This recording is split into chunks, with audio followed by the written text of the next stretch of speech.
Mon peuple est détruit, parce qu'il lui manque la connaissance. Osée chapitre 4 verset 6. Bien-aimés du Seigneur, entendez cette vérité avec un cœur attentif, Dieu n'avertit jamais sans raison. Lorsqu'il parle, c'est toujours pour préserver, corriger ou orienter. Mais trop souvent, nous ignorons ces avertissements célestes, les confondant avec de simples émotions ou des coïncidences. Et pourtant, ce sont souvent les murmures de l'esprit que nous étouffons, alors qu'ils cherchent à nous détourner du danger ou à nous ramener dans la volonté parfaite du Père. As-tu déjà ressenti une gêne inexplicable, une paix qui disparaît soudainement, ou une porte qui se ferme sans raison apparente? Et si ces signes étaient des avertissements divins? Et si Dieu te parlait, et que tu ne l'entendais pas? Dans cette vidéo prophétique et inspirée, je vais te révéler 5 signes puissants par lesquels Dieu te parle pour te prévenir, te protéger, ou t'interpeller. Reste jusqu'à la fin, car une prière spéciale t'attend pour que ton oreille spirituelle s'ouvre et que ton cœur se reconnecte à la voix du bon berger.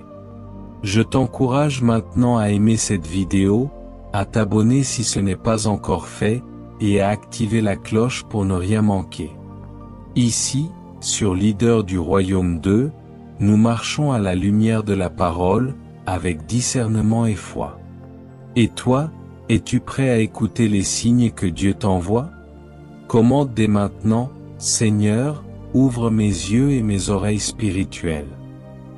Depuis les origines, Dieu a toujours averti les hommes avant que les événements ne surviennent. Avant le déluge, il a parlé à Noé. Avant la destruction de Sodome, il a révélé son dessein à Abraham. Avant l'exil de Juda, il a envoyé des prophètes pour alerter le peuple. Le cœur de Dieu n'est pas prompt à punir, mais rempli de miséricorde. Il avertit, il interpelle, il appelle parce que son amour précède toujours sa justice. Dans Amos chapitre 3 verset 7, il est écrit: « Car le Seigneur, l'Éternel, ne fait rien sans avoir révélé son secret à ses serviteurs les prophètes. » Cela signifie que Dieu n'agit jamais dans le silence absolu. Il avertit toujours ceux qui veulent bien entendre. Mais aujourd'hui, dans notre monde bruyant, ce ne sont pas les signes qui manquent, mais les cœurs disposés à les discerner. Jésus lui-même, dans Matthieu chapitre 16 versets 2 à 3, reproche aux pharisiens de savoir lire le ciel pour prédire le temps, mais de ne pas discerner les signes des temps. Cela nous concerne tous. Il ne suffit pas de voir, il faut comprendre. Il ne suffit pas d'entendre, il faut discerner. Les avertissements de Dieu ne viennent pas toujours par une voix audible ou un son du ciel. Ils passent par des circonstances, des rêves, des paroles, des malaises profonds ou même des blocages surnaturels. Mais une chose est sûre, Dieu est un bon Père, et tout bon Père avertit ses enfants avant qu'ils ne tombent dans le piège. Ce message est une invitation à ouvrir les yeux de ton esprit, comme Paul le dit dans Éphésiens chapitre 1 verset 18, qu'il illumine les yeux de votre cœur. Lorsque Dieu veut nous avertir, il le fait toujours avec clarté pour ceux qui y appartiennent. Ce n'est pas un langage confus, mais un langage céleste que seuls les cœurs attentifs peuvent percevoir. Dans cette première partie, nous allons explorer ces principes bibliques fondamentaux qui révèlent comment Dieu avertit son peuple. Prépare-toi, car certains de ces signes peuvent déjà être présents dans ta vie. Principe 1, une paix intérieure qui disparaît sans raison apparente. Colossiens chapitre 3 verset 15 nous dit que la paix de Christ, à laquelle vous avez été appelés pour former un seul corps, règne dans vos cœurs. La paix est un indicateur spirituel. Elle agit comme une alarme silencieuse dans l'âme du croyant. Lorsque Dieu est en accord avec nos décisions, une paix douce et stable nous accompagne. Mais lorsqu'une décision, un chemin ou une relation nous éloigne de sa volonté, cette paix s'éclipse comme le soleil derrière les nuages. Ce n'est pas un stress ordinaire ni une simple peur, mais un sentiment intérieur que quelque chose ne va pas, sans que nous puissions l'expliquer rationnellement. Tu peux te retrouver dans une situation où tout semble parfait à l'extérieur, la proposition est belle, les gens sont charmants, les chiffres sont encourageants, mais au fond de toi, une voix subtile crie « Ne continue pas ». Ce fut le cas pour l'apôtre Paul lorsqu'il voulait aller prêcher en Asie. Dans Actes chapitre 16 verset 6, il est écrit « Ayant été empêché par le Saint-Esprit d'annoncer la parole en Asie ». Paul n'a pas entendu un tonnerre du ciel, mais le Saint-Esprit a ôté la paix de son esprit et a bloqué la voie. C'était un signe. Aujourd'hui, si tu ressens ce vide soudain, cette agitation inexpliquée alors que tu t'apprêtes à faire un choix important, ne l'ignore pas. Dieu t'avertit peut-être. La paix est un témoin céleste. Lorsque tu l'as, avance avec foi. Mais si elle disparaît, arrête-toi et consulte le Seigneur. Car là où il est absent, il ne faut pas s'obstiner à bâtir. Principe 2, des portes qui se ferment soudainement malgré tous tes efforts. Apocalypse chapitre 3 verset 7 déclare, « Voici ce que dit le Saint, le véritable, celui qui a la clé de David, celui qui ouvre et personne ne fermera, celui qui ferme et personne n'ouvrira. » Dieu est le maître des temps et des circonstances. Quand il ferme une porte, ce n'est jamais par hasard. C'est souvent un signe fort qu'il veut éviter un piège, un retard, ou un détournement de ta destinée. Parfois, tu fais tout ce qu'il faut, tu pries, tu jeûnes, tu travailles dur, tu planifies, tu mobilises toutes tes ressources, mais tout semble résister. Les courriers restent sans réponse. Les gens se détournent. Les rendez-vous sont annulés. Ce n'est pas toujours l'ennemi. Parfois, c'est Dieu lui-même qui se dresse devant toi pour dire « Pas ici. Pas maintenant. » Et quand c'est Dieu qui ferme, tu peux frapper, crier, tourner la poignée, rien ne s'ouvrira tant que ce n'est pas le moment divin. Regarde le peuple d'Israël dans Exode chapitre 13 verset 17, lorsque Pharaon laissa aller le peuple, Dieu ne le conduisit point par le chemin du pays des Philistins, quoique le plus proche. Dieu a délibérément fermé la route la plus rapide pour les protéger d'un combat prématuré. Il les a fait passer par le désert, non pour les perdre, mais pour les préserver. C'est exactement ce que Dieu fait encore aujourd'hui. Tu crois que ce contrat perdu est un échec, mais c'est une délivrance.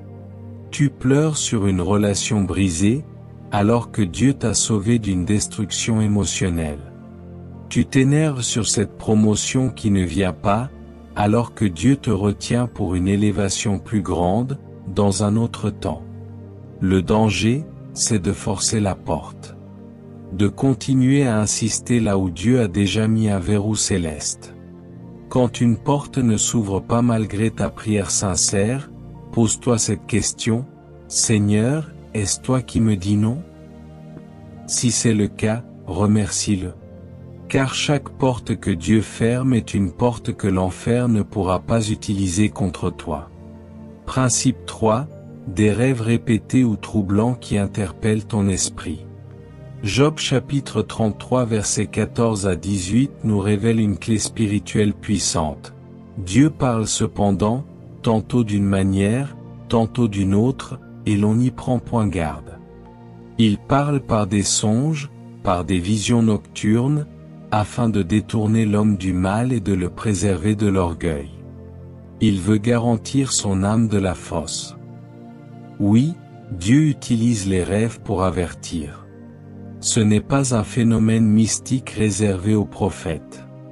C'est un langage divin offert à tous ceux qui dorment sous sa garde. Lorsque tu fais un rêve qui revient plusieurs fois, ou qui te réveille avec un malaise profond, ne l'ignore pas. Ce n'est peut-être pas juste le fruit de ton imagination. C'est peut-être Dieu qui te parle. Dans la Bible, Joseph, le père terrestre de Jésus, reçoit des instructions précises par des rêves pour échapper à la colère d'Hérode. Dans Matthieu chapitre 2 verset 13, un ange lui apparaît en songe et lui dit, « Lève-toi, prends le petit enfant et sa mère, fuis en Égypte. » Ce rêve n'était pas décoratif. Il était une alerte céleste. Il en fut de même pour le roi Abimélec, à qui Dieu dit dans un rêve, « Tu vas mourir à cause de la femme que tu as prise, car elle a un mari. » Genèse chapitre 20 verset 3. S'il n'avait pas écouté ce rêve, la colère divine serait tombée sur lui. Dieu est le Dieu des avertissements. Et les rêves sont des canaux qu'il utilise lorsque notre esprit est au repos, pour contourner la suractivité de notre intelligence. Mais attention, tous les rêves ne viennent pas de Dieu. C'est pourquoi tu dois toujours les soumettre à la prière. Si un rêve te perturbe, ne va pas chercher une interprétation humaine immédiate. Va d'abord aux pieds de Jésus. Demande discernement. Écris-les, médite, jeûne si nécessaire. Si Dieu parle, il confirmera. Les rêves récurrents d'accidents, de chutes, d'obscurité ou de blocage peuvent être des avertissements spirituels. Ils ne signifient pas que le mal va forcément arriver, mais que Dieu t'invite à corriger une direction, à prier plus sérieusement, ou à sortir d'une alliance dangereuse. Ne les balaie pas. Car dans la nuit, Dieu éveille les sentinelles. Principe 4. Des voix sages autour de toi qui répètent le même avertissement. Proverbe chapitre 11 verset 14 nous enseigne, « Quand la direction fait défaut, le peuple tombe, et le salut est dans le grand nombre des conseillers. » Dieu peut te parler par les autres. Pas forcément par des prophètes célèbres, mais par des personnes simples, remplies de l'esprit, ou même par des proches dont les paroles soudaines prennent un ton de vérité inattendu. Lorsque plusieurs voix, sans s'être concertées, te disent la même chose, prends garde. Dieu est peut-être en train de te parler. Combien de fois as-tu entendu des avertissements répétés à propos d'une relation, d'un investissement, d'un changement brutal, ou d'un projet qui semblait parfait? Et si ces répétitions n'étaient pas le fruit du hasard, mais le reflet de la sagesse divine envoyée à travers des instruments humains? Dans Actes chapitre 21 versets 10 à 11, un prophète nommé Agabu avertit Paul en lui disant, en prenant sa ceinture, « Voici ce que dit le Saint-Esprit, l'homme à qui appartient cette ceinture sera lié. » Paul fut averti. Et il choisit de continuer, mais en toute connaissance de cause. Il arrive que Dieu nous parle par un parent inquiet, un ami rempli d'intuition, un pasteur, ou même un enfant. Dans Nombre chapitre 22 verset 28, Dieu ouvre la bouche de l'ânesse de Balaam pour lui faire entendre raison. Si Dieu a pu se servir d'un animal, à combien plus forte raison utilisera-t-il les gens autour de toi?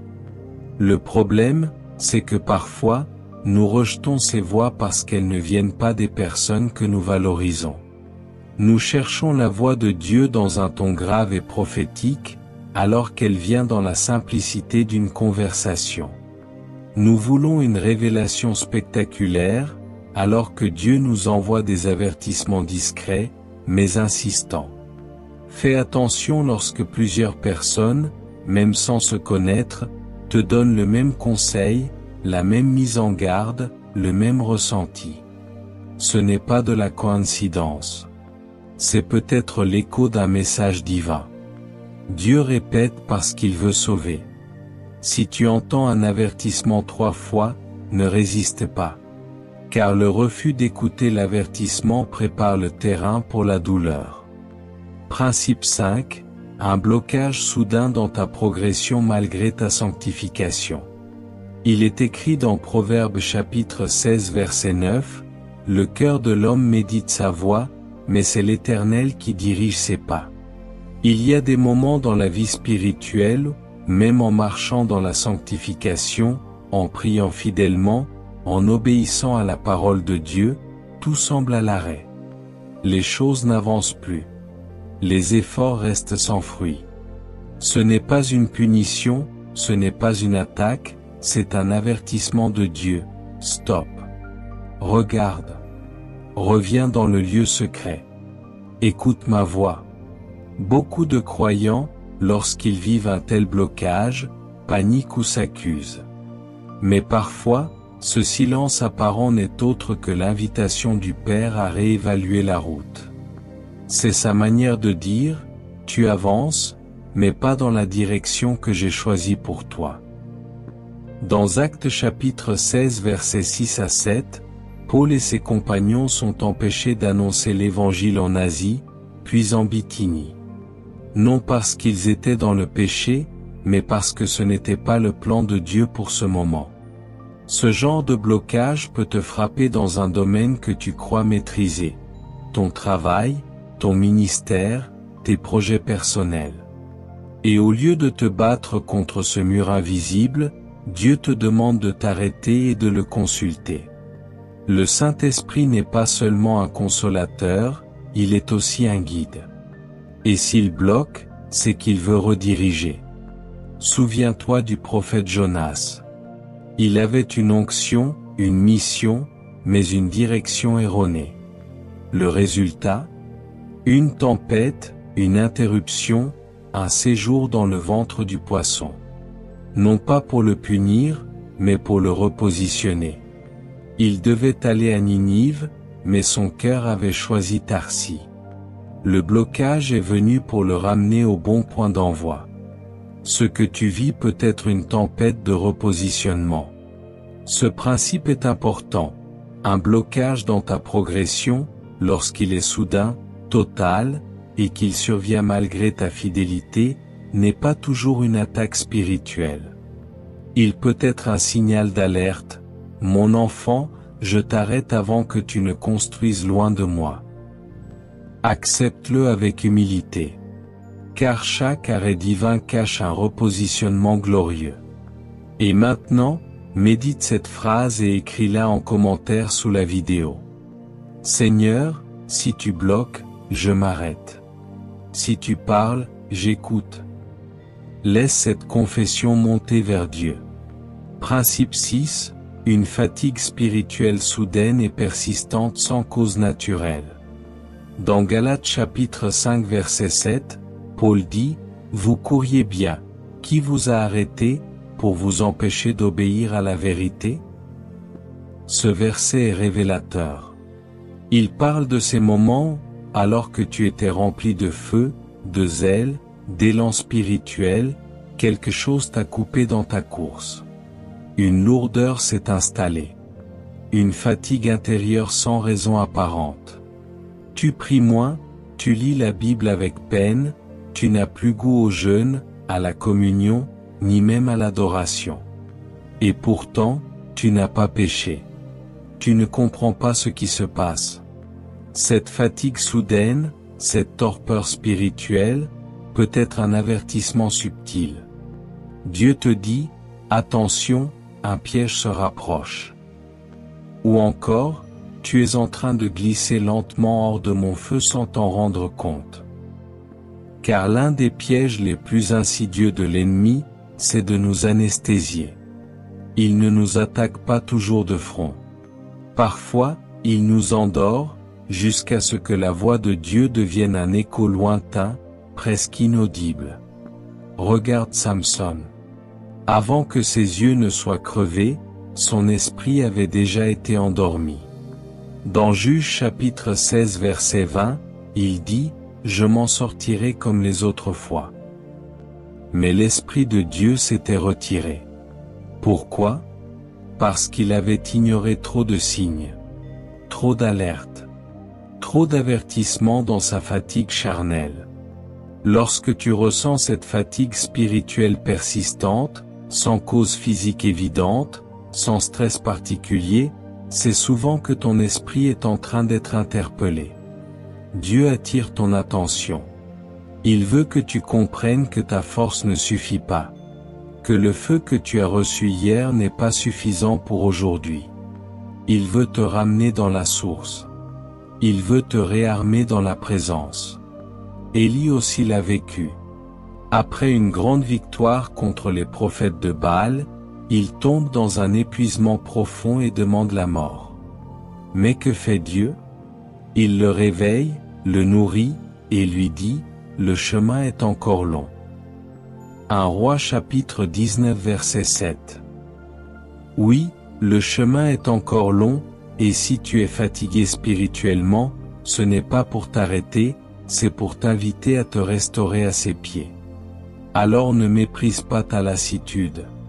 Ne la couvre pas avec des activités religieuses. Va dans le lieu secret. Là où la fatigue devient force, où le silence devient révélation, et où la faiblesse devient onction. Principe 7. Une conviction intense et persistante dans ton cœur que quelque chose ne va pas. Jean chapitre 16 verset 13 déclare, « Quand le Consolateur sera venu, l'Esprit de vérité, il vous conduira dans toute la vérité. » Le Saint-Esprit, en toi, ne dort jamais. Il est vivant, actif, attentif, et surtout fidèle. Quand tu es sur le point de prendre une mauvaise direction, d'entrer dans un piège, ou de t'éloigner de la volonté de Dieu, il suscite une conviction forte dans ton cœur. Ce n'est pas un sentiment de peur, ni de doute charnel, mais une insistance surnaturelle, parfois oppressante, que quelque chose ne va pas. Tu peux essayer de l'ignorer. Tu peux chercher à t'en distraire. Tu peux même t'auto-persuader que c'est juste ton imagination. Mais cette conviction ne part pas. Elle revient dans la prière. Elle revient dans les discussions. Elle revient quand tu es seul. Elle te poursuit, non pas pour te condamner, mais pour t'alerter.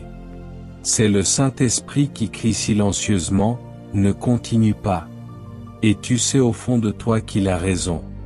Dans Actes chapitre 20 versets 22 à 23, Paul dit, « Et maintenant voici, lié par l'Esprit, je vais à Jérusalem, ne sachant pas ce qui m'y arrivera. Seulement, de ville en ville, le Saint-Esprit m'avertit que des liens et des tribulations m'attendent. » Paul ressentait une pression intérieure. Il ne s'agissait pas d'un sentiment passager, mais d'un message insistant du ciel. Cette conviction profonde, c'est souvent Dieu qui veut éviter un accident spirituel. C'est son amour qui te presse. Ne te fie pas aux apparences. Même si tout semble logique, si tout le monde t'encourage, si tout est réuni sur le plan humain, si le Saint-Esprit te pousse à reconsidérer, obéis. Car Dieu ne convainc jamais sans but. L'erreur de beaucoup, c'est de négliger cette voix intérieure. Ils avancent, ils signent, ils s'engagent, ils prennent des décisions puis viennent les conséquences. Et là, ils se rappellent que Dieu les avait avertis, mais ils n'ont pas écouté. La conviction du Saint-Esprit est un cri d'amour, pas une condamnation. Elle est douce, mais tenace.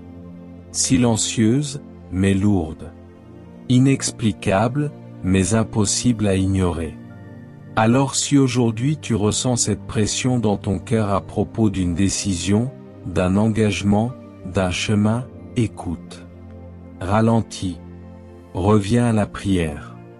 Car la vérité ne fait jamais de bruit, mais elle libère puissamment ceux qui l'embrassent. Maintenant que tu as discerné les signes visibles par lesquels Dieu t'avertit, il est temps d'entrer dans des profondeurs plus secrètes.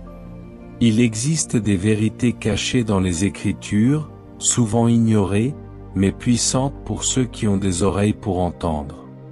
Ouvre ton cœur, car ce que tu vas découvrir peut transformer ton discernement spirituel pour toujours. Vérité cachée 1, Dieu parle souvent par le silence. Dans 1 Roi chapitre 19 versets 11 à 12, Dieu dit à Élie, « Sors, et tiens-toi sur la montagne devant l'Éternel. Il y eut un vent violent, un tremblement de terre, un feu, mais Dieu n'était dans aucun de ces éléments. Puis vint un murmure doux et léger, et c'est là que Dieu se manifesta. Voilà une vérité que beaucoup ne comprennent pas, le silence de Dieu n'est pas l'absence de Dieu. C'est souvent un langage céleste pour ceux qui savent écouter autrement. Il est des saisons où Dieu se tait. Non pas parce qu'il nous a abandonnés, mais parce qu'il veut nous repositionner. Le silence divin est un avertissement subtil. Lorsque tu n'entends plus sa voix, lorsque le ciel semble fermé, ce n'est pas le moment de paniquer, c'est le moment de t'arrêter, de réfléchir, de sonder ton cœur. Dieu peut utiliser son silence pour te faire comprendre que tu cours trop, que tu parles trop, que tu t'égares. Dans Psaume chapitre 46 verset 11, il est écrit « Arrêtez, et sachez que je suis Dieu ». Le silence est un arrêt. C'est le ciel qui te dit « Stop. Reviens à moi ». Jésus lui-même, devant Pilate, garda le silence. Non parce qu'il était vaincu, mais parce que ce silence était un message prophétique plus fort que les mots. Lorsque Dieu se tait, il t'appelle à la profondeur. Il veut que tu cherches au-delà des apparences. Que tu ne t'attaches pas seulement aux émotions, aux paroles, aux signes, mais à sa présence. Le silence est parfois une barrière invisible dressée entre toi et une mauvaise direction. C'est son bouclier sans bruit. C'est sa sagesse cachée. Beaucoup veulent que Dieu parle fort, qu'il crie, qu'il envoie des éclairs. Mais les plus grandes révélations se trouvent dans la chambre secrète, dans les instants où tout est calme, et où ton cœur devient son autel. Alors ne méprise jamais les silences de Dieu. Ils sont sacrés. Ils sont saints. Et ils peuvent épargner bien des douleurs. Vérité cachée 2, Dieu avertit aussi en exposant les intentions cachées des cœurs. Il est écrit dans Luc chapitre 8 verset 17, « Car il n'est rien de caché qui ne doive être découvert, ni de secret qui ne doive être connu et mis en lumière. » L'un des moyens les plus redoutables et les plus discrets que Dieu utilise pour nous avertir, c'est de démasquer, au moment juste, les intentions profondes de ceux qui nous entourent. Tu pensais qu'un ami était sincère? Dieu permet qu'une parole échappe de sa bouche. Tu croyais qu'une relation était bénie? Une vérité se révèle. Ce n'est pas une trahison soudaine. C'est une alarme divine. Quand Dieu veut éviter un piège, il ne se contente pas de te dire « attention », il agit dans le secret. Il permet que la vérité éclate parfois à travers un acte manqué, une réaction inattendue, ou une révélation soudaine. Tu pensais être en sécurité, mais voilà qu'une lumière perce dans l'ombre, et expose ce que tu n'aurais jamais imaginé. Dans Jean chapitre 13 versets 26 à 27, Jésus donne un morceau de pain à Judas et dit, « Celui à qui je donnerai le morceau, c'est lui. » Il ne cria pas, il n'accusa pas. Il révéla. Judas n'avait pas encore trahi de manière visible, mais le cœur était déjà corrompu. Jésus ne fut pas surpris. Il était averti. Lorsque Dieu commence à te montrer qui est vraiment autour de toi, ce n'est pas pour que tu condamnes, ni que tu haïsses. C'est pour que tu sois prudent. C'est un avertissement d'amour. Il te montre ce que tu ne voulais pas voir, pour te préserver de liens toxiques, de fausses alliances, ou d'attachements qui freinent ton appel. La vérité, c'est que parfois, nous ne voulons pas savoir. Nous préférons fermer les yeux et maintenir l'illusion. Mais Dieu, lui, dans sa fidélité, finit toujours par faire tomber les masques. Et ce dévoilement est un signal, ne t'attache pas là où je ne suis pas. Ne lie pas ton avenir à des cœurs qui ne marchent pas dans ma lumière.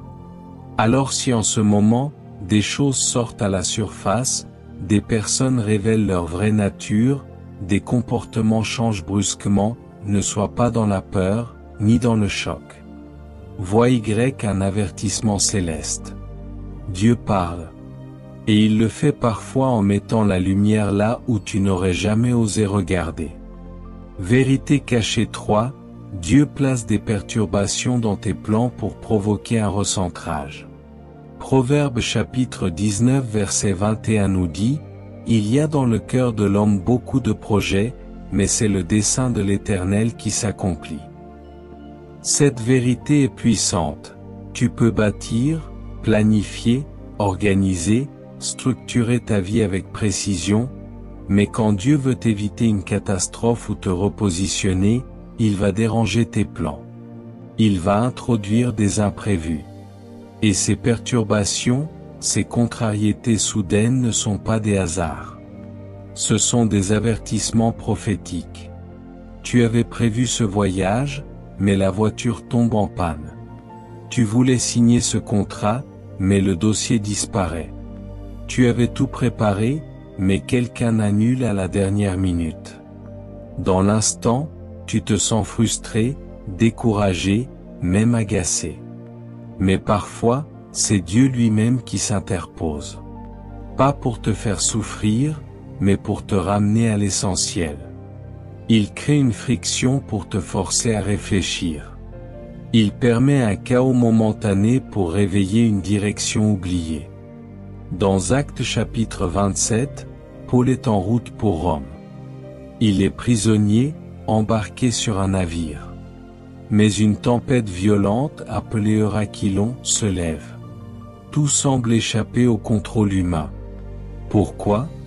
Parce que Dieu veut que Paul atteigne Rome selon le temps de Dieu, et non selon le calendrier des hommes. Ce naufrage apparent devient un détour divin pour sauver toute une île, Malte, et pour glorifier Dieu dans une autre dimension. Ce que tu appelles « blocage » peut être une redirection sacrée. Ce que tu nommes « frustration » peut être un filet de sécurité céleste. Et ce que tu crois être un retard, Dieu l'utilise pour éviter que tu ne tombes dans un piège que tu ne vois pas encore. Mais pour le discerner, tu dois apprendre à dire « Seigneur, que veux-tu me dire à travers ce chaos ?» Tu dois cesser de voir chaque perturbation comme une attaque. Dieu n'est pas un Dieu du hasard.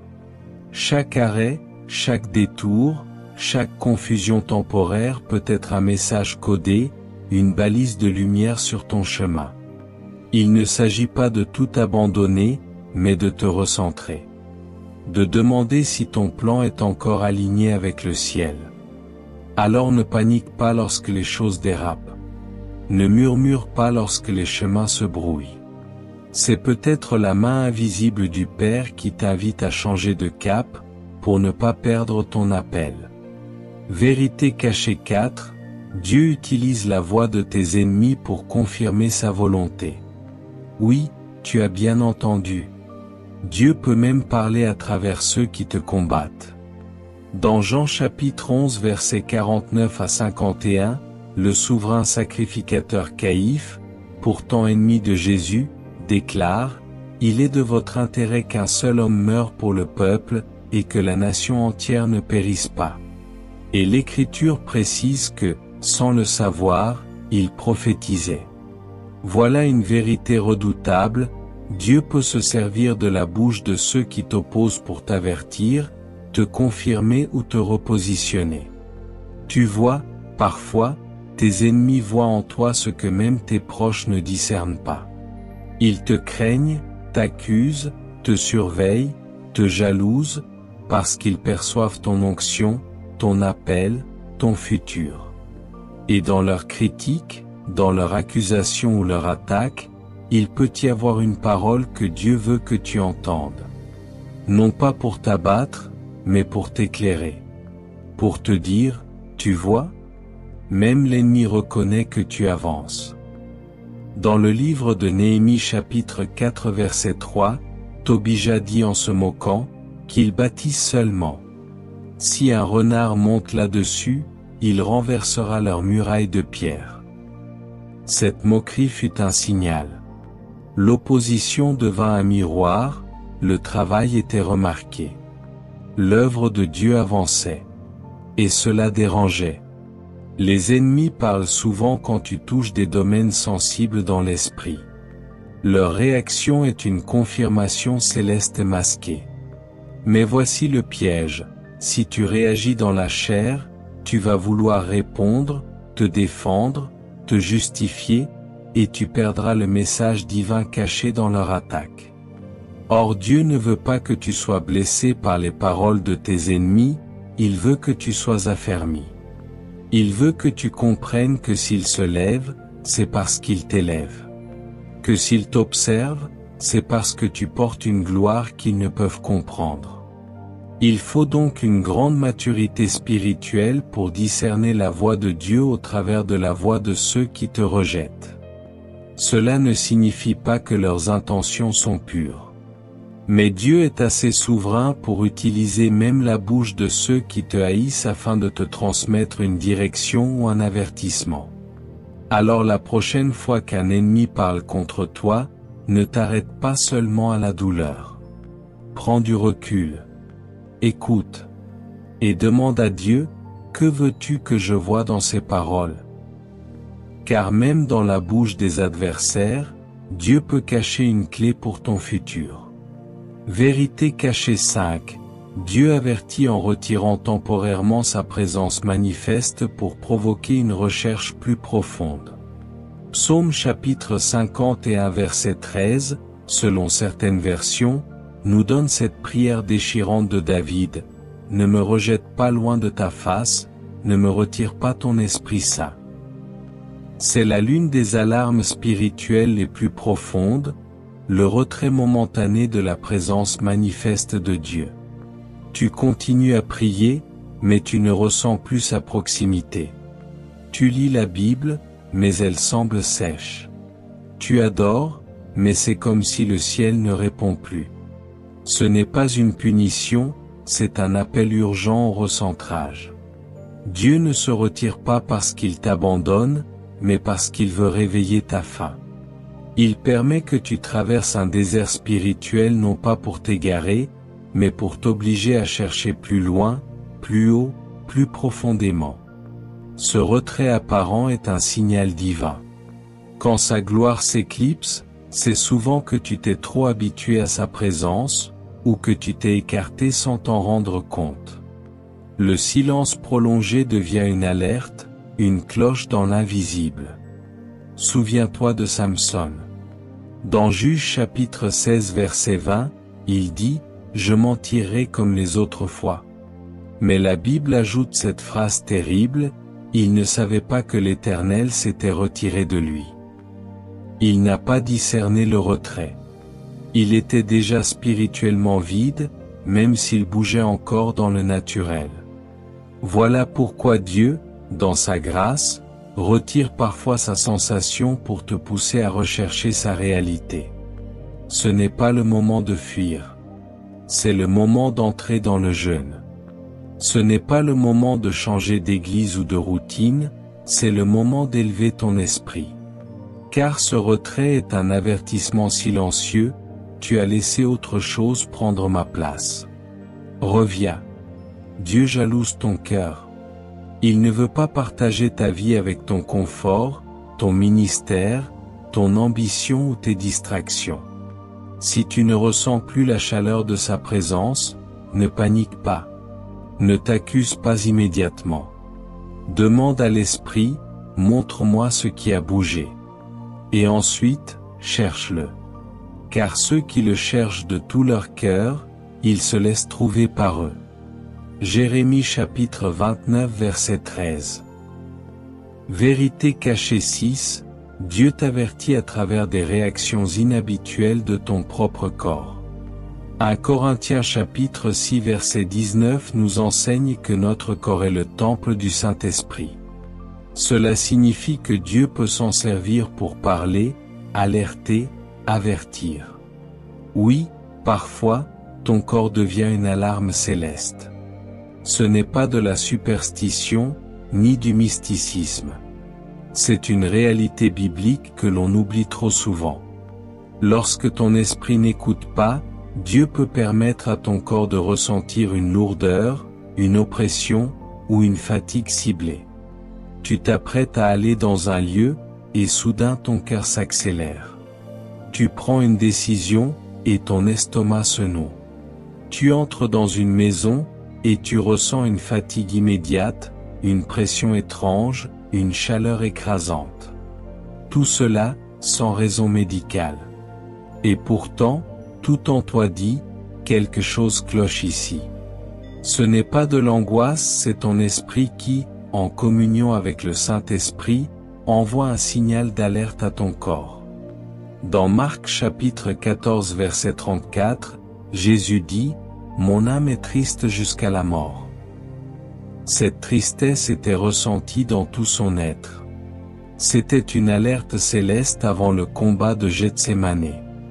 Le corps de Jésus réagissait déjà à l'intensité spirituelle du moment.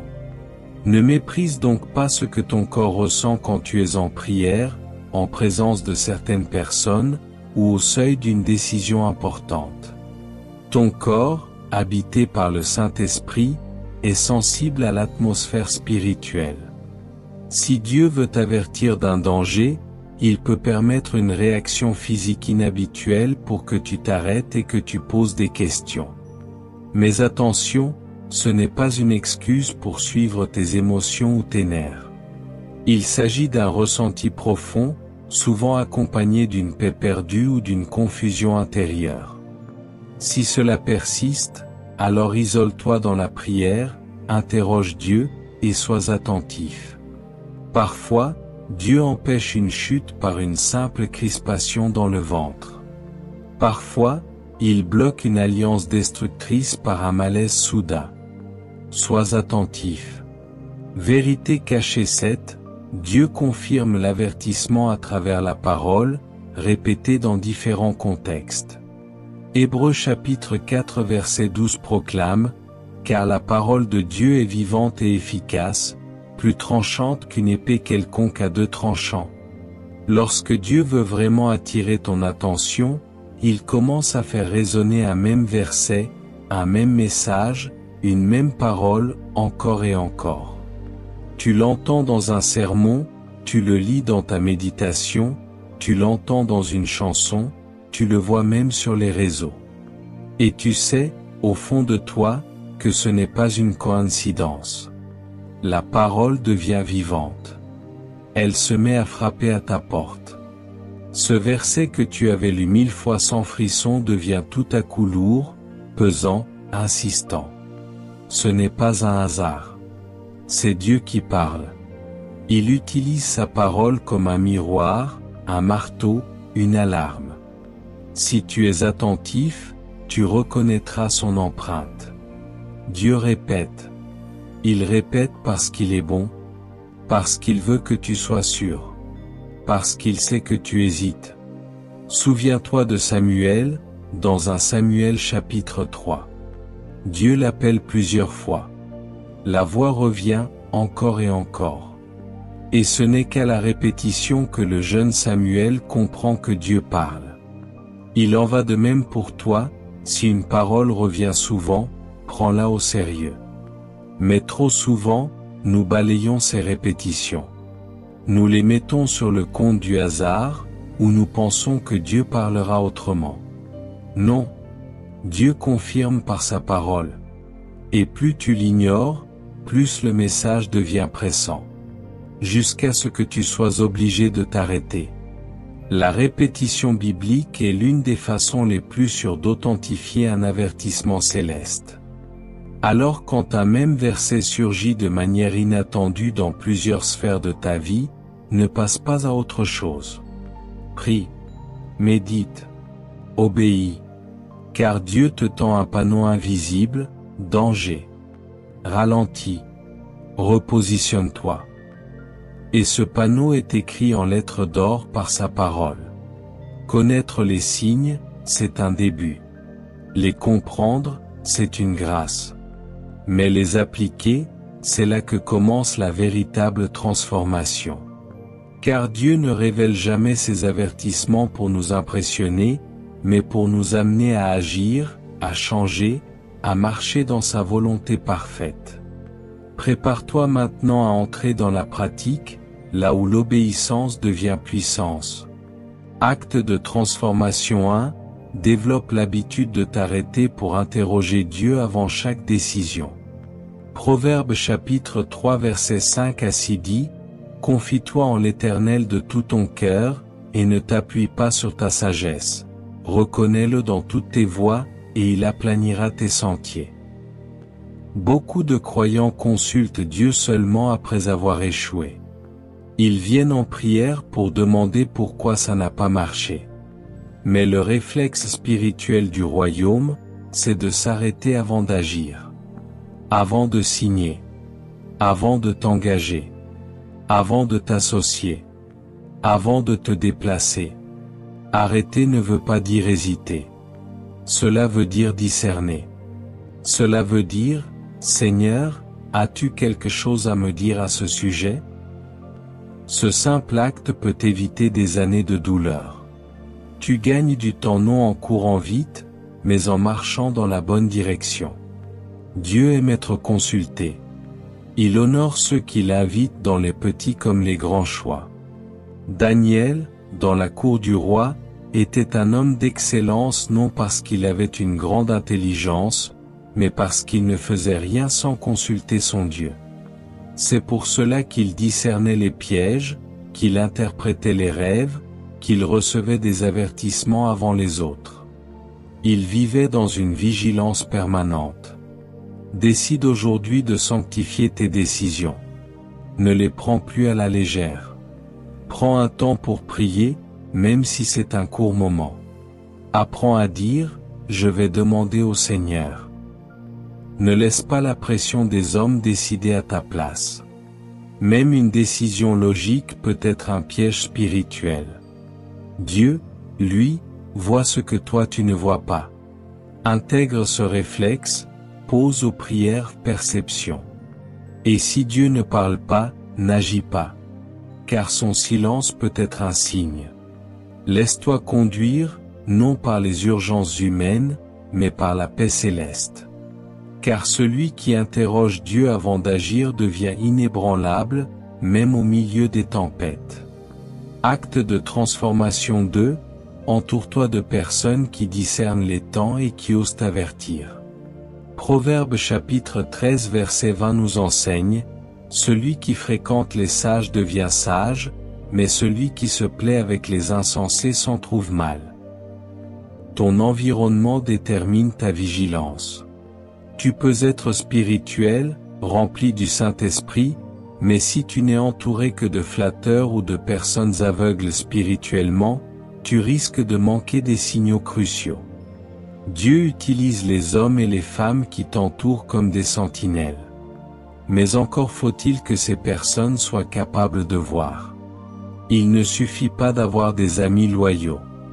Il faut avoir des amis spirituellement lucides.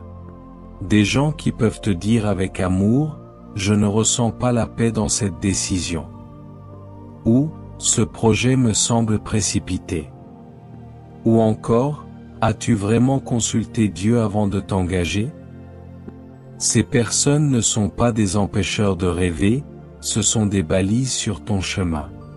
Regarde Élisée.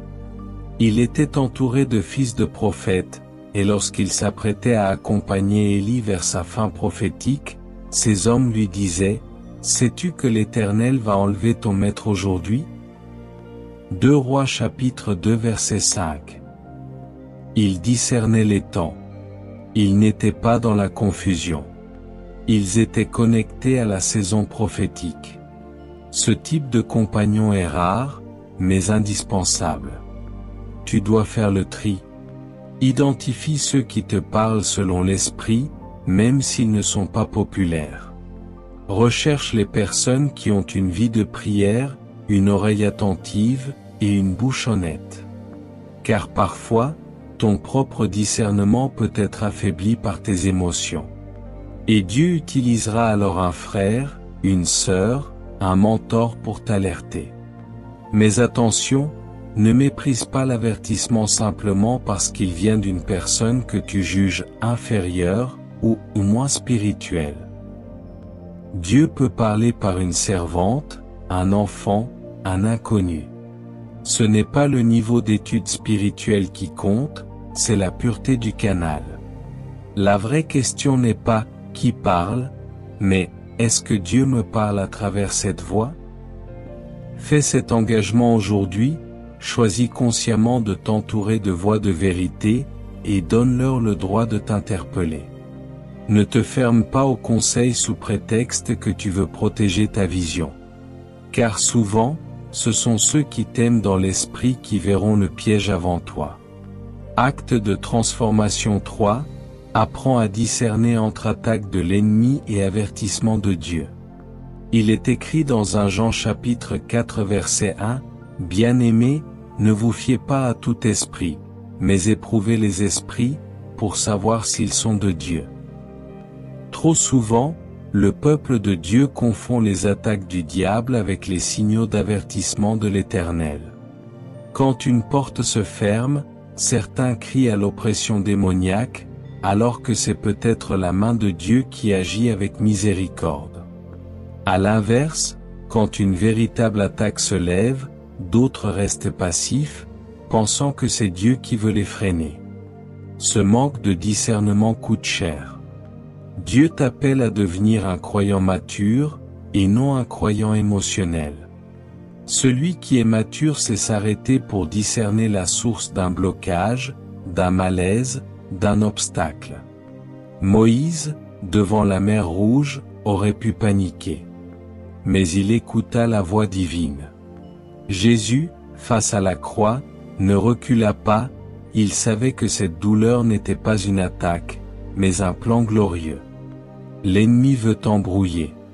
Il veut que tu rejettes les avertissements de Dieu comme des oppressions, ou que tu subisses les attaques comme des leçons divines.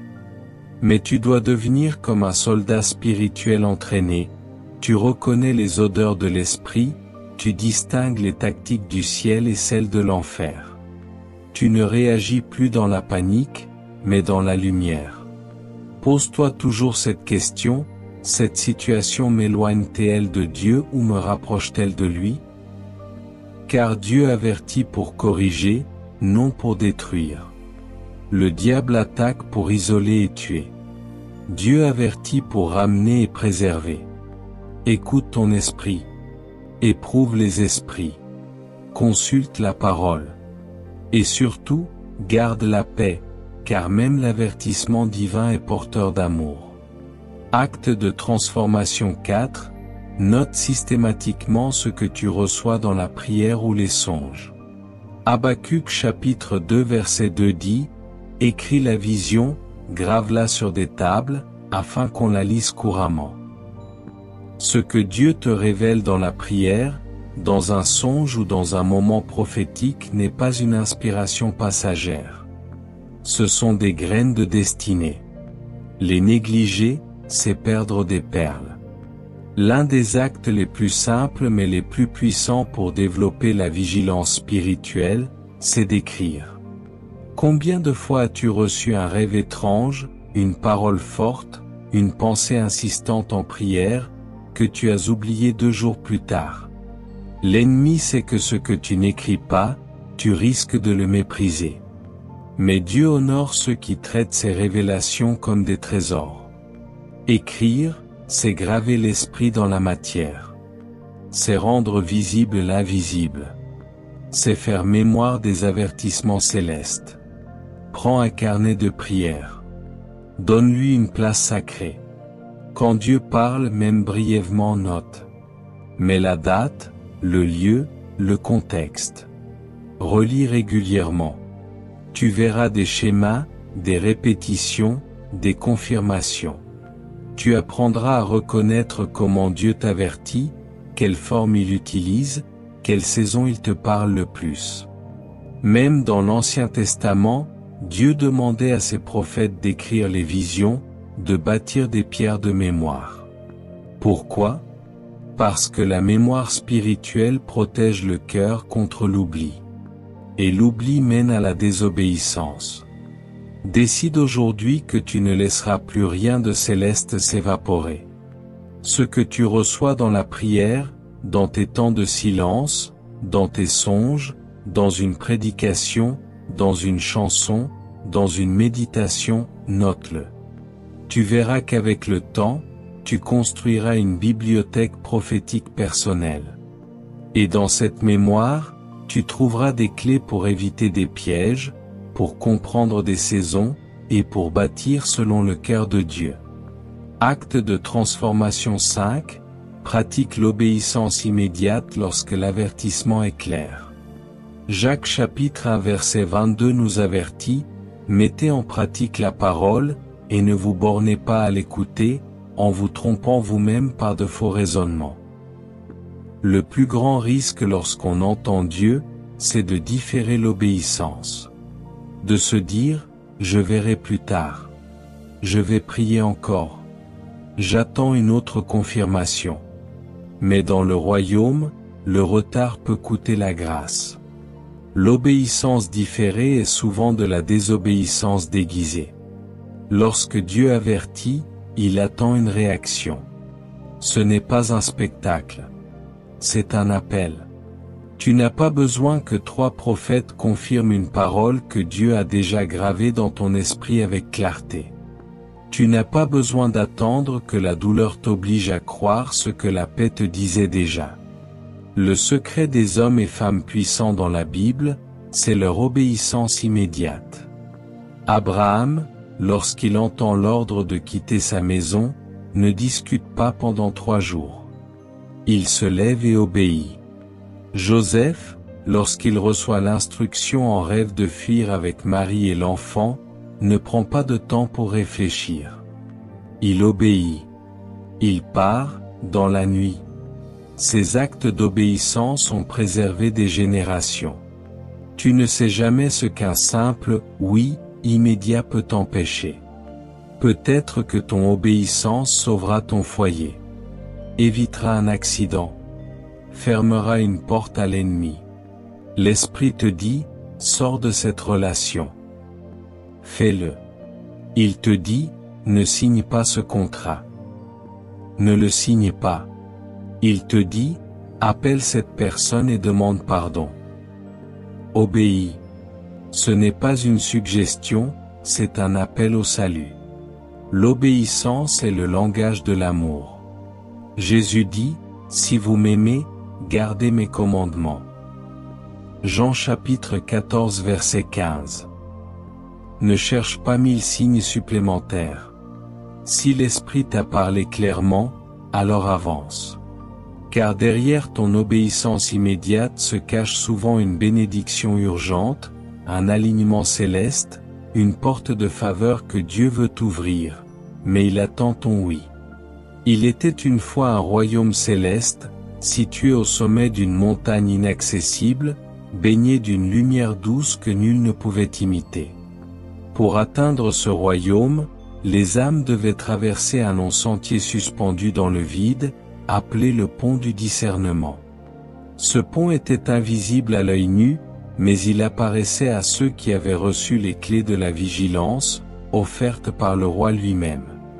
Un jour, un jeune homme nommé Élio reçut un rêve dans lequel un ange l'appelait, « Le roi t'attend, mais tu dois apprendre à marcher sur le pont. » À son réveil, le cœur d'Élio brûlait. Il savait que c'était un appel divin. Il se leva, prit son sac, et partit à la recherche de ce pont mystérieux. En chemin, il rencontra des foules entières qui marchaient avec confiance, mais sans direction. Il lui disait, le pont n'existe pas. Marche, vis ta vie. Le vent te guidera. Mais Élio, troublé, se souvenait du rêve. Il s'arrêta, s'isola, pria, jeûna. Une nuit, alors qu'il pleurait sur une pierre solitaire, un veilleur vêtu de blanc apparut. Il tenait une torche faite de feu invisible. Le veilleur lui dit, « Le pont est réel, mais il n'apparaît qu'à ceux qui marchent lentement, en écoutant. » Élio répondit, « Mais comment savoir si je suis sur le bon chemin? Le veilleur sourit, quand le sol disparaît sous tes pieds, c'est que tu cours trop. Quand le vent crie plus fort que ton cœur, c'est que tu écoutes trop le monde. Quand une paix étrange t'envahit dans l'invisible, alors avance.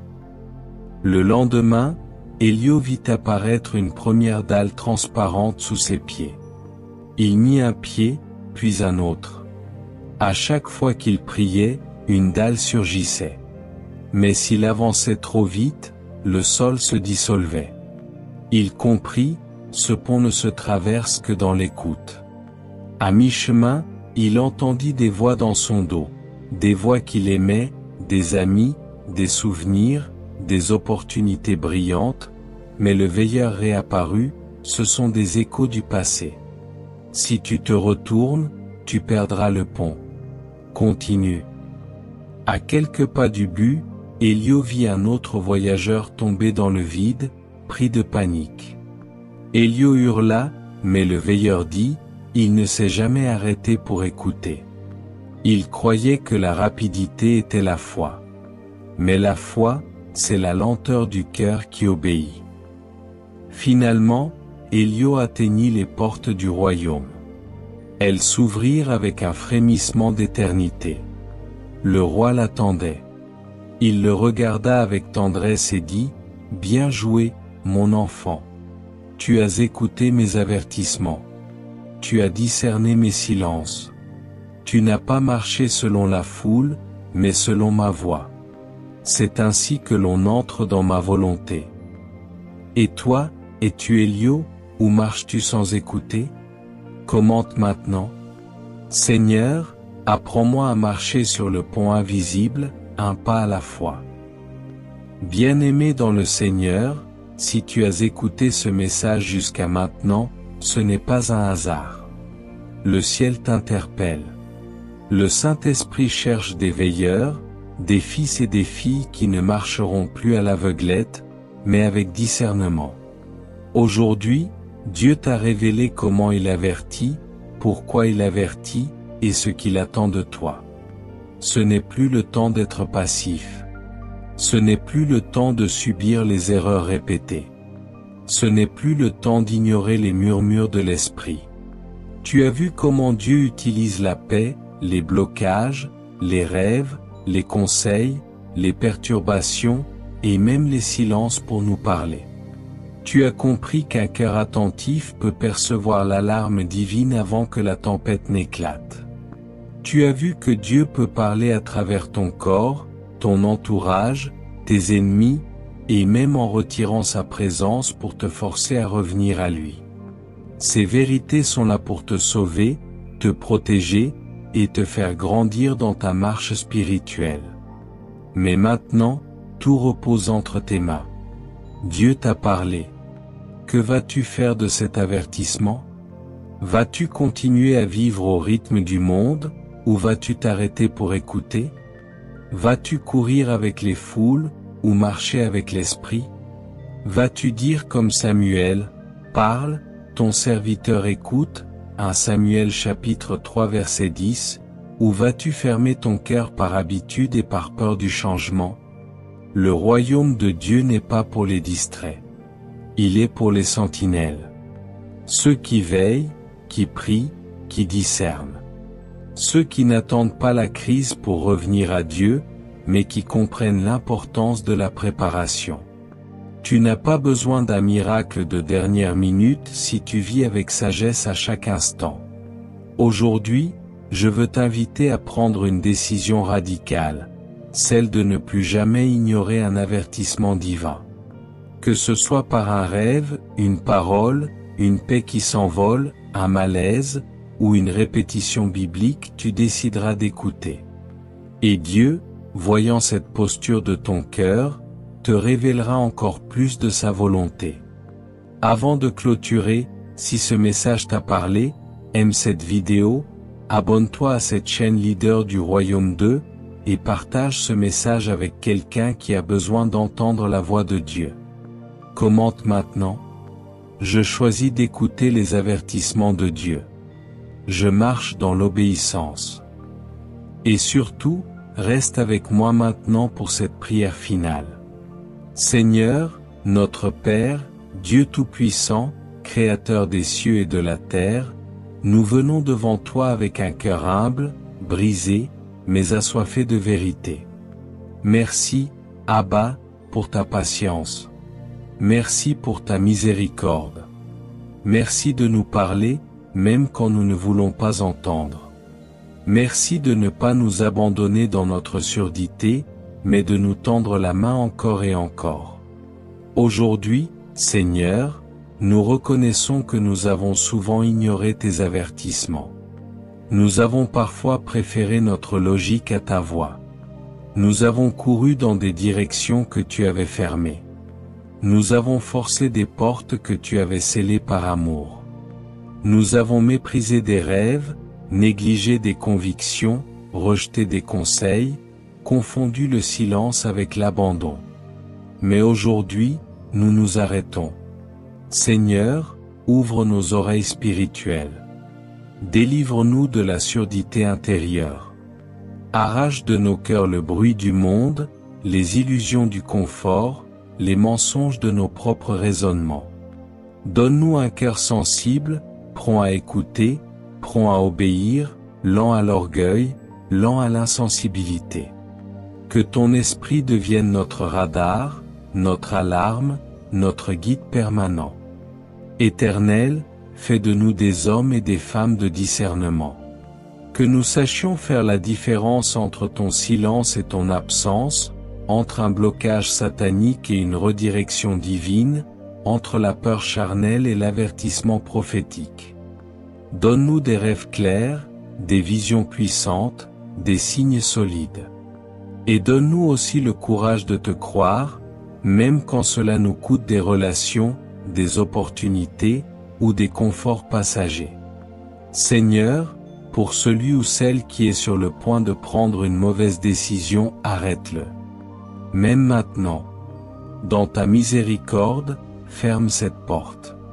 Même si cela fait mal, même si cela crée une frustration temporaire, fais ce qu'il faut pour nous préserver.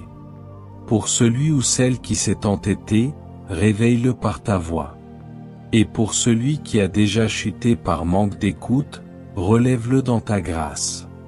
Père, nous te confions notre route. Marche devant nous comme tu as marché devant le peuple d'Israël. Donne-nous la colonne de feu la nuit, et la nuée le jour. Et quand tu ne veux pas que nous bougions, apprends-nous à rester là, en silence, à tes pieds. Même si c'est inconfortable. Même si les autres avancent. Nous ne voulons pas avancer sans toi. Enfin, Seigneur, accorde-nous la paix qui accompagne ceux qui marchent dans ton plan. Que cette paix devienne notre guide, notre confirmation, notre repos. Que là où il y a confusion, tu mettes clarté. Que là où il y a peur, tu mettes foi. Et que là où il y a doute, tu établisses ta parole comme rocher.